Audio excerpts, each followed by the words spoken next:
everybody, welcome to Studio 64. My name's David and I've been searching the interzones for some more science, space and tech news to share with you. And I came across this over at the Daily Mail. This should be entertaining. Google suffers leak that reveals how it exposed millions of emails. No surprises there in the slightest. And I will leave the link to the main article below the video. So you can pop in there. There is a video I did covering this. Google suffers leak exposing how algorithm decides what you see. Yes. So if it's politically inconvenient for particular parties for you not to see something, when you do a Google search, you won't see it. That's why I recommend using any other search engine. Yahoo, DuckDuckGo, anything. If you can't find what you're looking for under Google, or just naturally assume that it's a conspiracy theory because I can't find it on Google, go over to another search engine and have a look.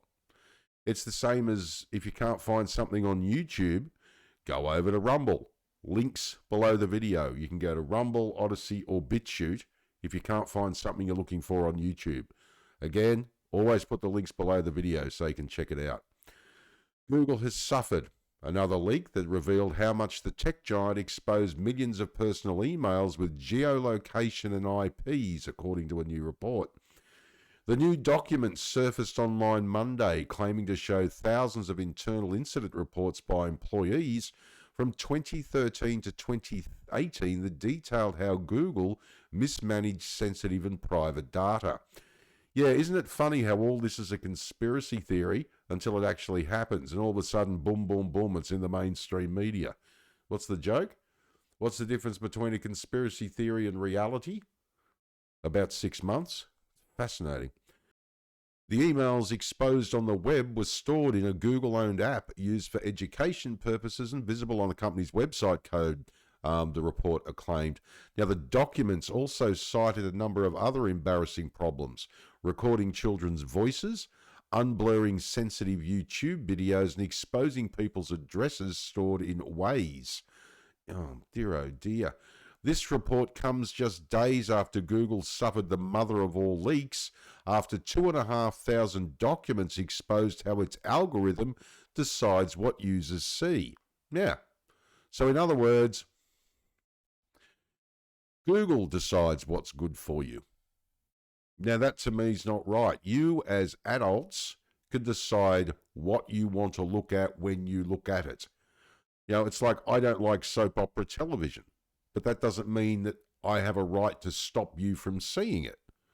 It's like we have 2 soap operas here in Australia. I don't like them. Neighbours and Home and Away.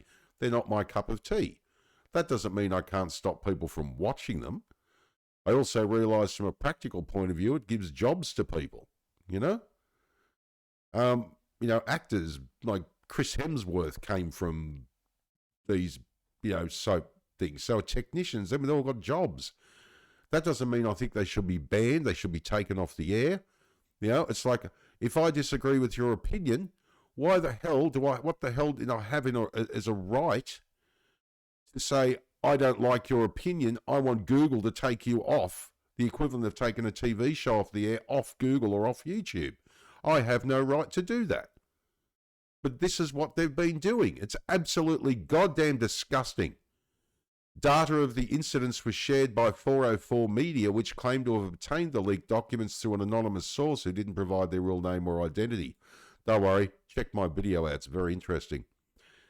DailyMail.com has not been able to independently verify the documents, but 404 reported it confirmed the data was legitimate and said Google confirmed some of the contents.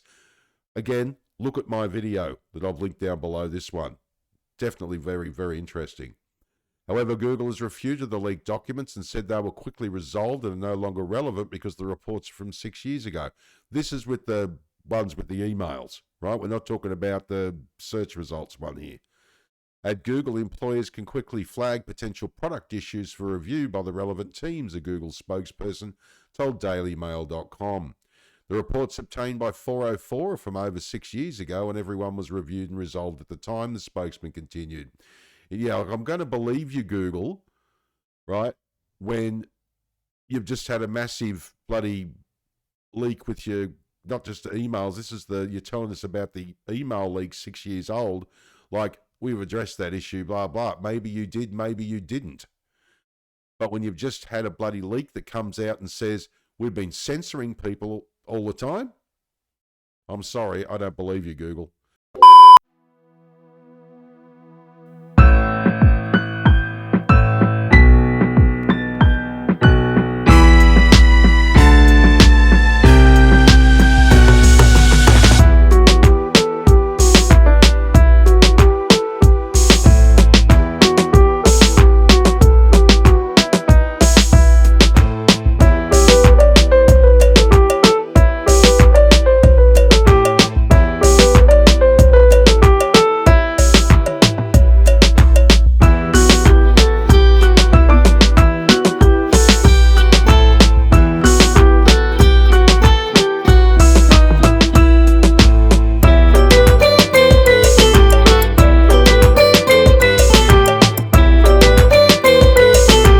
In some cases, these flags turned out not to be issues at all, or issues that employees found in third-party services. But 404 Media Report cited an incident with Google-owned Socratic.org, a learning app for high school students and college students. Employees allegedly stated the app exposed email addresses of more than 1 million users. Now, this is what I mean. We have a similar thing with banks. Now, I'm not saying these banks are in trouble or anything in Australia. They're not. But we have a major bank that everybody knows in Australia, right? That's a household name, right? They own a whole lot of other smaller banks. It's a plausible deniability. So if something happens at one of these other banks, they can experiment and go, well, that's their problem, right? They have nothing to do with us. Or they'll sack the head honcho of that if something goes bad, right? But if it works, they'll use it. So they're protected no matter what you do. So they will say that Socratic.org, it's all their fault, right? They're a third-party service, but in reality, they're Google-owned. It just fascinates me that people can't see this. It just amazes me. The people who were impacted also included children, and the report said this exposure has been addressed on the part of the closing conditions for this acquisition. However, the data was exposed for over a year and could already have been harvested. And the information was viewable in the page source of Socratic's website, 404 Media claimed. The leaked documents also reportedly showed that Google's speech service logged roughly 1,000 children's audio data for an hour. The Google Assistant feature that was supposed to stop the YouTube Kids app and other features from collecting their voices was not correctly applied, 404 Media reported. Now, the Kids YouTube is a child-friendly version of the app that only allows young users to view age-appropriate content, including shows and music. It uses voice recognition technology to allow users to give spoken commands to search for content. But an issue reportedly arose when children opened the YouTube Kids app using their voice. Google inadvertently logged their audio. So Google's recording your kids. Fantastic. Google claimed to have fixed the issue immediately after it was reported. Bullshit. Total bullshit. The tech giant also said it's since added a privacy notice on its Google Assistant website warning parents if the include voice and audio activity is turned on when they use the device, the recording of their interaction plus a few seconds before may be stored with their account. What, they've since added it? They've since added this privacy notice? They should have done it in the first place. You think that? Oh my God. Look at this. Google's Waze carpool feature reportedly leaked the addresses and trip information of users, although the exact number of people affected was not immediately clear.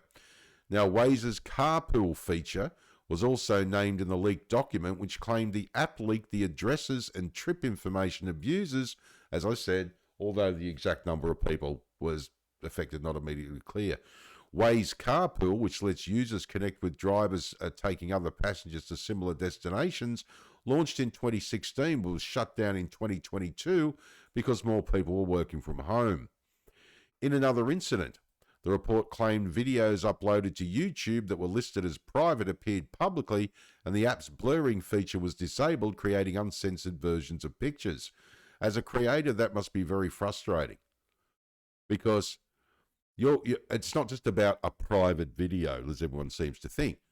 You might want to put a video up and have it sitting there and go through its copyright checks and everything else creators have to go through. You may upload it and then realize you've made a mistake and you've got to edit something. And this is before it goes public. You can have it unlisted or private before you're ready to release it. You might put that video up on YouTube and you don't want to release it for a week because you've got a weekly schedule that you put things out on, but you may be doing it, putting videos up ahead of time, right?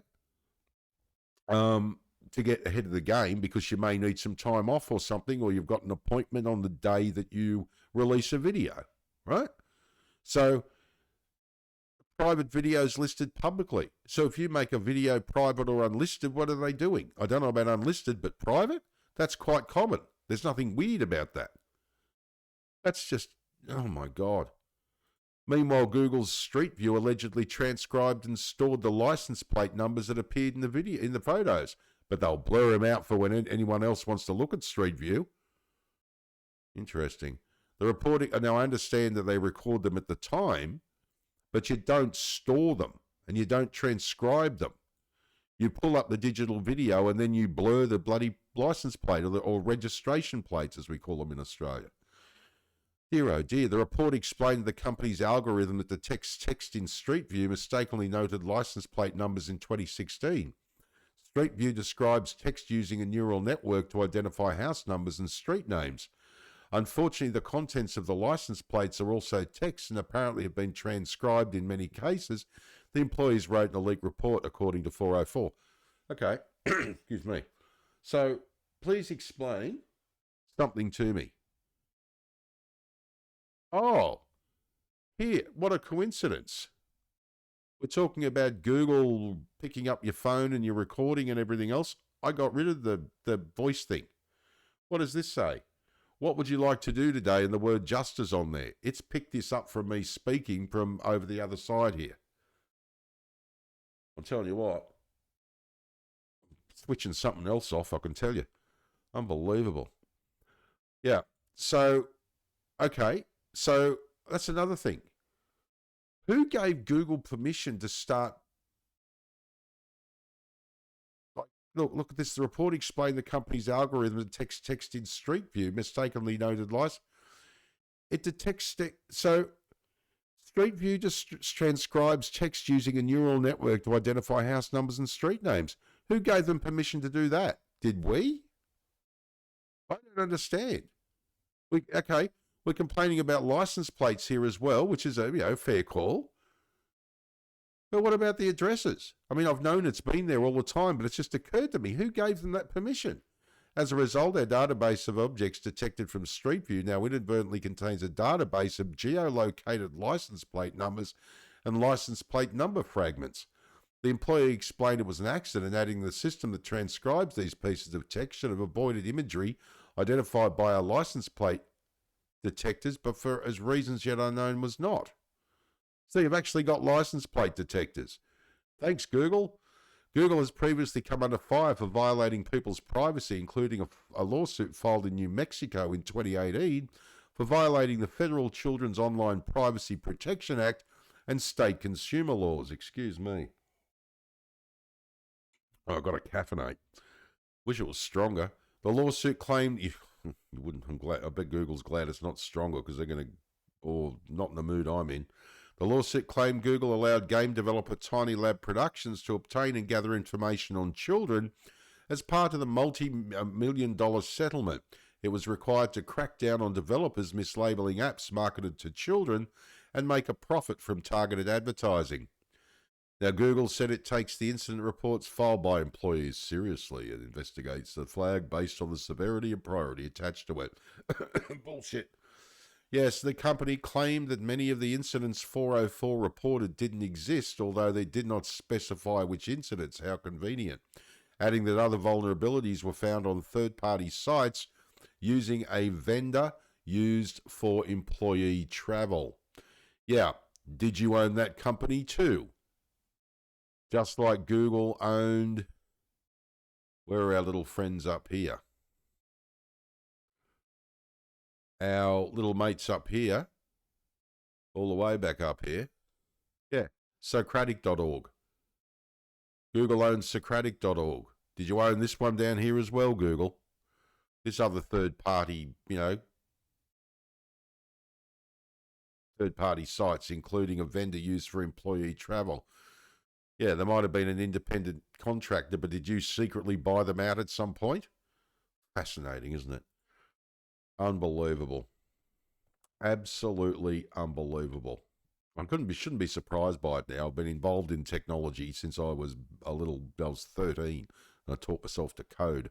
I don't know everything about anything, but I know, I'm telling you, I've seen some stuff lately that's just blowing my mind.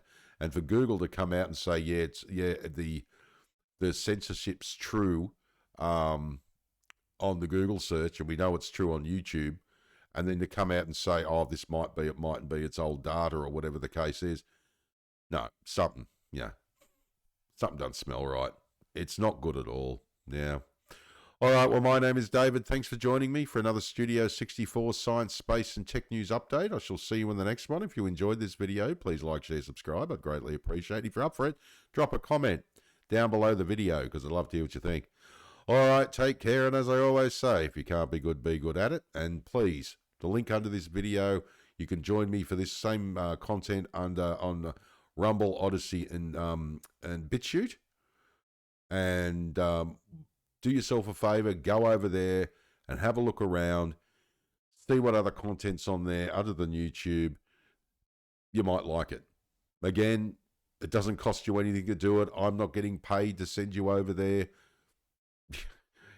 Just try it. It gives you another option, shall we say, particularly the way things are going, and particularly with the Americans ramping up to their 2024 election. There's a lot of stuff based on videos I'm doing like this. If you check the video out underneath this one that I've done, you're not going to find a lot of stuff you want to watch based on Google and YouTube over the next few months. So go over to Rumble, go over to Odyssey, go over to BitChute, and have a look around there. All right? All right. And as I also always like to say... Fascinating, but quite impossible.